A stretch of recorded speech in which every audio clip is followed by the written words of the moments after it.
So what are the classic Esty tarot decks? And what does that question even mean? Or more to the point, why would you even care?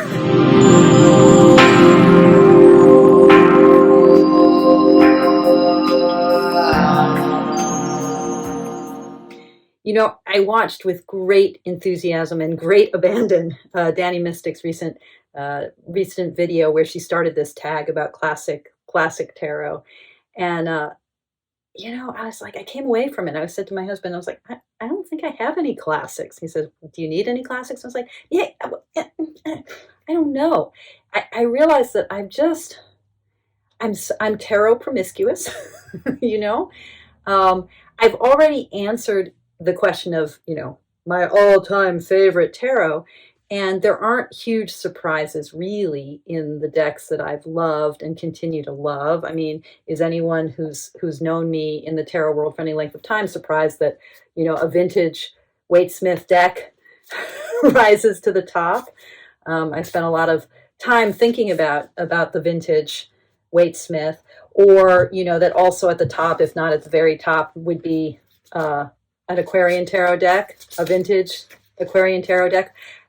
And maybe that's part of what's classic about the way I approach tarot. And we'll say more about that in a second. That this love of the vintage, and particularly, this is like this 1980s, before it became U.S. Games, when it was still Morgan Press, Aquarian tarot, or that, freaking Wild Unknown would be in that mix. I mean, is this surprising? If you've watched any of my videos, you might have been surprised to hear about my love for there it is.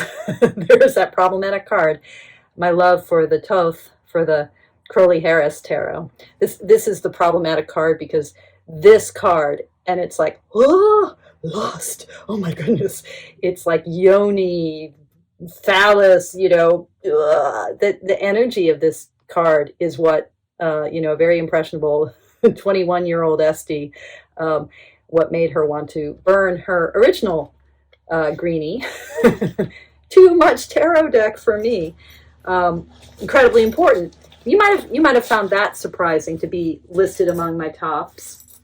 Or Pagan Otherworlds, not a deck I read with very often, although I'm reading with it more now, but a deck that somehow has grabbed onto me and I can't imagine living without it. So that question, what are my all-time favorite tarot decks? There may not be any surprises there, but it's also not quite the question of what are classic Esty decks. That question, I think, drives to the heart of what kind of a tarot reader am I? And what is it that inspires me about the tarot? What am I looking for when I turn to the tarot? And although all of my favorites, including a deck like The Lonely Dreamer, which is in my top all-time favorite tarot decks, right? All of my favorites do speak to what is classic about me as a tarot reader. They don't quite get there. So as I was thinking about this tag, it made me realize that I needed to think about the types of tarot decks that I'm drawn to and why I'm drawn to them, what I'm looking for. And I think that question is really, all these questions about what is our favorite or what 5 decks would we, these, or what do I want to keep, this or that, all of those kind of questions that force us to pick and choose in our tarot collection. They're all questions that are ultimately about what touches me, what's here, what is being inspired and enlivened by my work with these 78 pieces of cardboard and ink. But the question of what's classic kind of takes it into the world of aesthetics and form, So I realize there are some enduring things I look for in tarot. One enduring category, and there are a lot of decks that fall into this category, and they have come and gone, is a kind of whimsy, playful. I think playful is really to the point, a kind of playful energy, very much 6 of Cups. This is like the land of childhood dream and ideals. This is very much actually cups energy. This is about that deep reservoir uh, of imagination and image and archetype and that stuff that just goes the stuff that makes us love mythology, that makes us love the worlds of lore and folktale. And a deck early on, as I was refining my sense of this particular love, the Anna K tarot was really important to me, and I own both the Llewellyn version and the original German edition. I like the German edition better, but it's not the one I play with. And that's also sort of classic me, like backup decks and the original, and I love this one, and I'm going to tuck it away and never take it out. That kind of classic hoarding. Esty the hoarder. Yeah, so that was a deck that was meant a lot to me. And, also I went through a love affair with this deck, the Magical Forest deck. As many have said, there are no forests in this deck. That's part of the magic. But, the cute animals, right? I mean, look at this moon card. So there's a happiness and a cuteness. I don't think I have a love. I don't think so classic to me is cute, but I think what's classic to me is play. I like cute decks, but they don't really rise to the top. This happens to be a cute deck, but it's also just so playful. You gotta love the Hermit. A deck like Fournier's Tarot Cats also fits into this category, although I haven't worked with it very much. But I'm eager to work with it, and in general, Fournier has a lot of decks that meet this register of. Let me do this so that my hands aren't completely covering up all the cards. Oh my God, look at that 9 of Swords. This is a great deck. A lot of that 3 of Swords, a lot of decks that Fournier puts out meets this characteristic, this sort of playful and serious play. It's not cute energy so much. I mean, there's nothing really cute about that, but there's a kind of whimsy. The Nicoletta Ceccoli, her stuff, right? Again, this is downright creepy. This Ace of Swords. It's dreamy, but unlike some of the more explicitly surrealist decks, the dreaminess here feels more like the dreaminess of children's books. Where it might be a little bit scary, a little bit creepy, but it's not surreal. This is the world of play. This is the world of, the great weird children's books, the sort of Margaret Wise Brown children's books, where it's like, this is a little bit strange. Goodnight Moon, what exactly is happening in this book? It isn't cute, but it is a register. It's a register that is fanciful and picks up the serious parts of childhood energy. Dame Darcy's stuff does this for me. And so this is a classic Esty desire, to have tarot decks that pull me into the sort of serious world of play. Dame Darcy's Mermaid Tarot, this is the 2012 edition. This probably more consistently than any other deck over the years has done this particular thing for me. But I think it was encountering Kitten Shop's Playful, I like this, yes, Playful Heart Tarot. I mean, this is a very child friendly, I guess, deck. Very happy, very bright. But there's a sense here that play has serious consequences, right? You know, it's cute, I guess. It's cute. It's sweet. But there's something a little bit mischievous about it. Yeah. This also has like some of the best cardstock ever. I love the quality of this deck is phenomenal. So that's a classic Esty category, you know, serious play, the world of the Six of Cups. And moving from that, there are decks that have a kind of, that also sort of inhabit a world of play, but take it now into the register of sort of a more minimalist vibe. So there's still a kind of fancifulness to it. And it's in this category that I'd put something like the Line Strider Tarot, which, you know, it's like, look, Puss in Boots, right? The Nine of Wands. So it also kind of inhabits this world of the serious stuff that children see, you know that way that like that kind of children seeing the dark shadow underneath everything.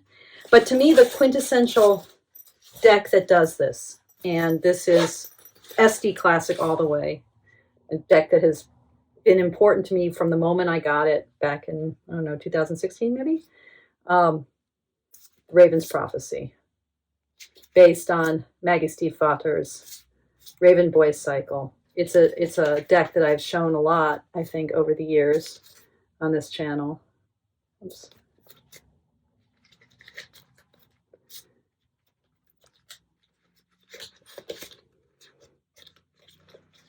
The cups are designated by ravens, the coins by roses, the swords by hands,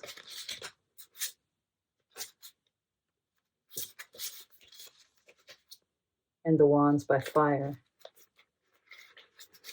And not everyone loves the orange borders, but for me, orange is one of those magical colors. Really, really love it. So, classic Esty. So in this world where a kind of minimalism captures the darkest part of what a child's eye reveals, Raven's Prophecy, that is classic. Okay, what other categories?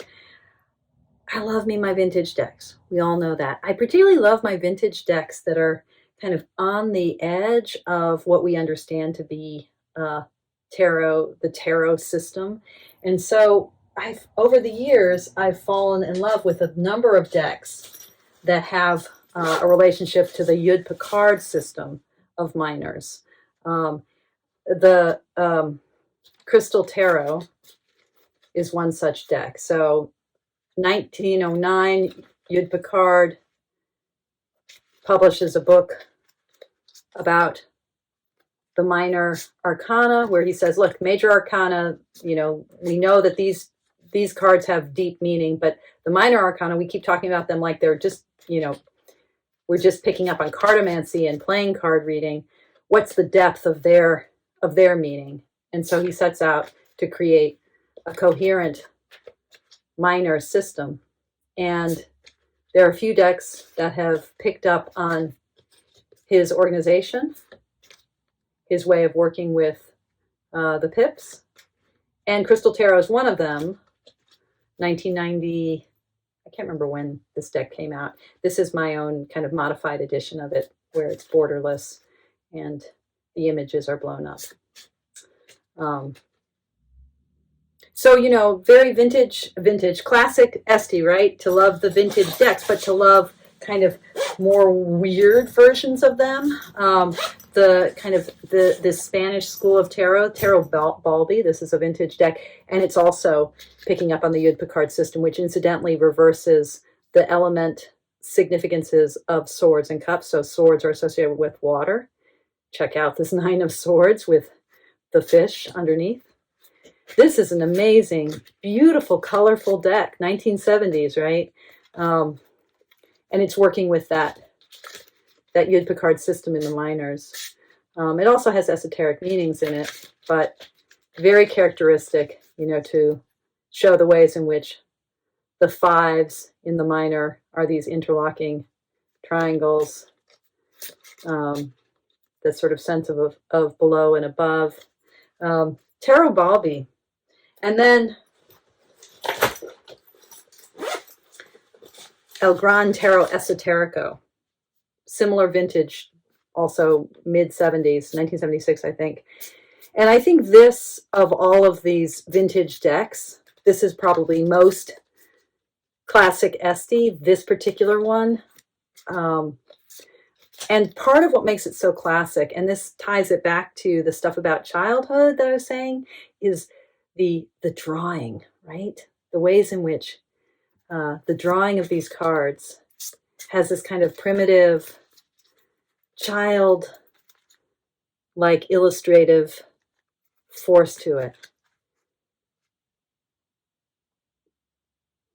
Yeah. The Grand Tarot Esoterico. I want to study the Yud Picard tarot lineage, particularly in order to understand how this deck departs from it slightly and what this deck is doing.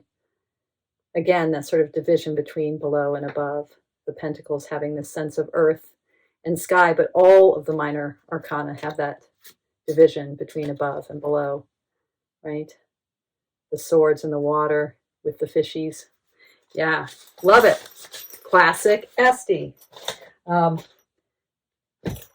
In keeping with that kind of primitive imagery, two decks that remain super important to me and have been since I first got them, the Tarot des Ozark.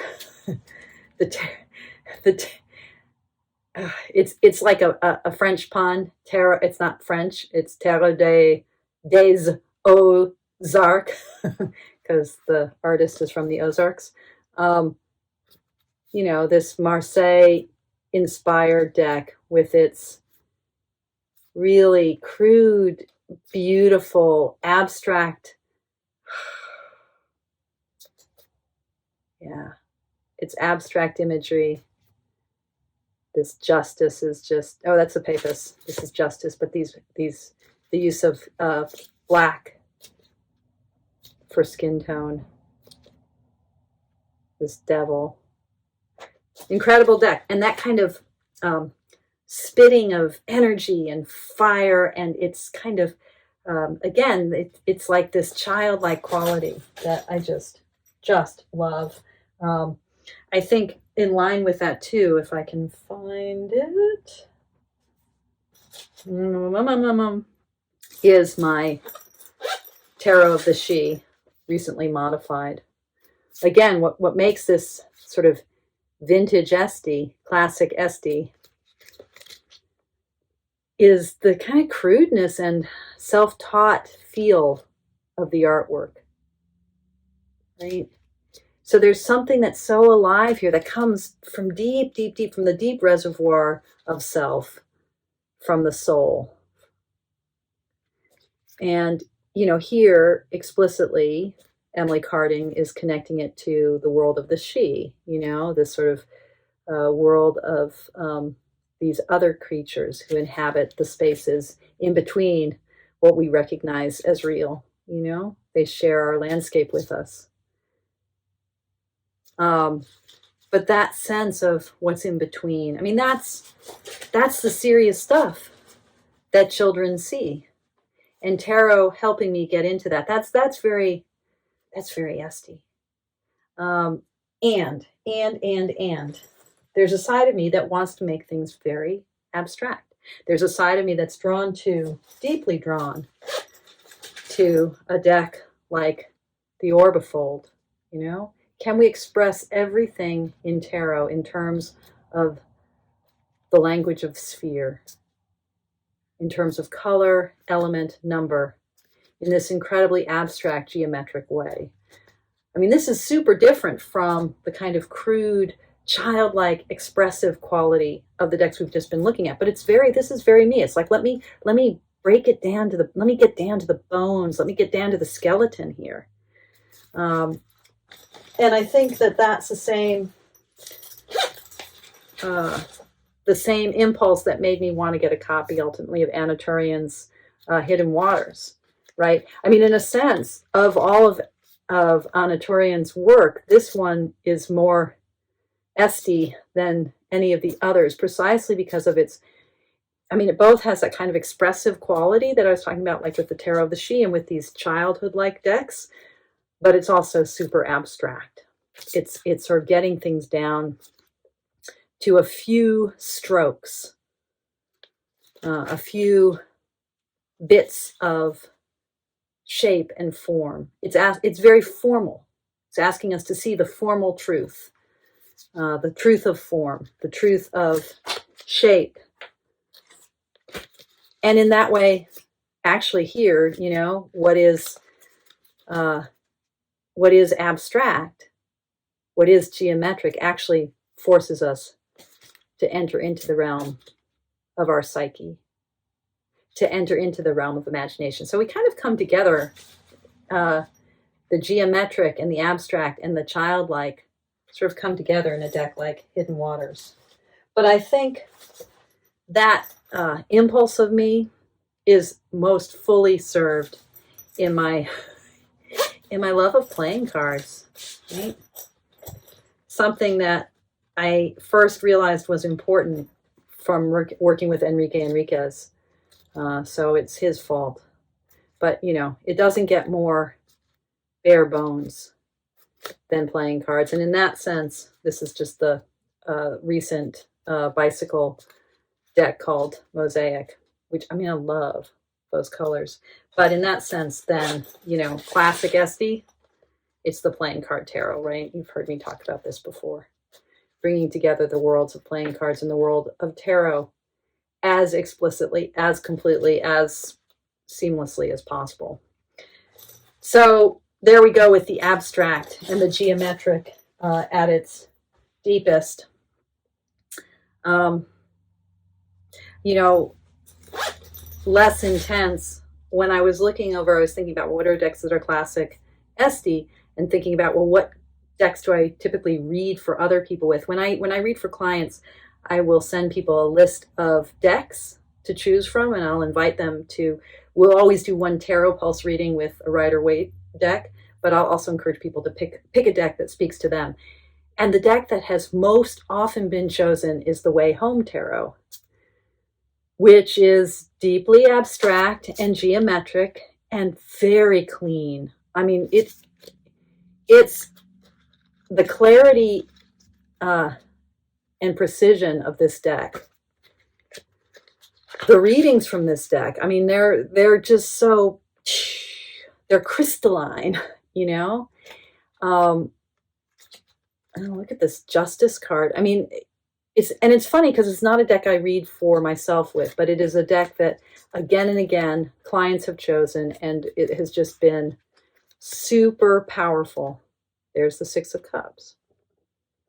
A super powerful deck for folks. It kind of leaves me a little cold, actually, but it does hit all the notes. So, the Way Home Tarot, and I think the last deck I'll bring forward, oh, well, there's another category. There's the category of bubbly vintage decks.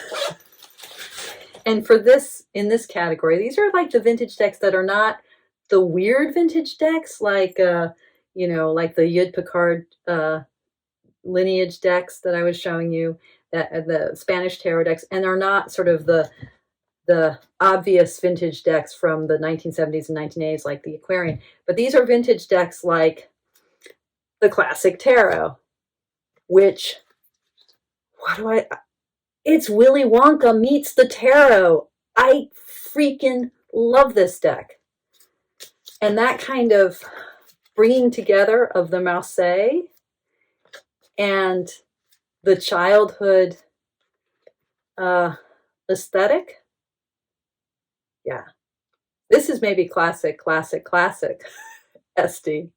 You know, in some ways, yeah, let me end with that, because I'm looking around me, there's an awful lot of tarot tarot on the floor. Let me end with that. Yeah. What are your classic decks? It's a really weird question. I love it. Thanks for watching, folks, and thank you, as always, for your practice.